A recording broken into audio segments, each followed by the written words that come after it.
থেকে করলা দেখে নাক সিটকানোর দিন শেষ। আজ আমি যে রেসিপিটা তোমাদের সাথে শেয়ার করব সেটা ভাত দিয়ে খাবে না স্টার্টার হিসেবে খাবে সেটাই ঠিক করতে পারবে না। আর যারা করলা খেতে ভালোবাসে না তারাও একবার খেলে এই রেসিপিটার ফ্যান হয়ে যাবে। তাহলে রেসিপিটা তোমাদের সাথে শেয়ার করেই ফেলি। প্রথমেই করলাগুলোকে ধুয়ে নুন হলুদ দিয়ে 5 মিনিট মতো সেদ্ধ করে নেব।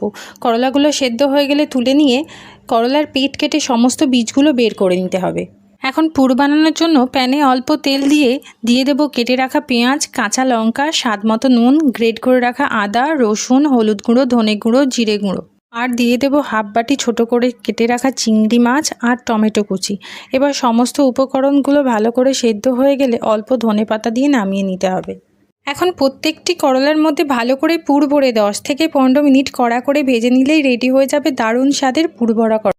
আজকে আমার এই ইউনিক স্টাইলে করলার রেসিপিটি তোমাদের ভালো লাগলে লাইক, কমেন্ট ও শেয়ার করতে ভুলো না কিন্তু।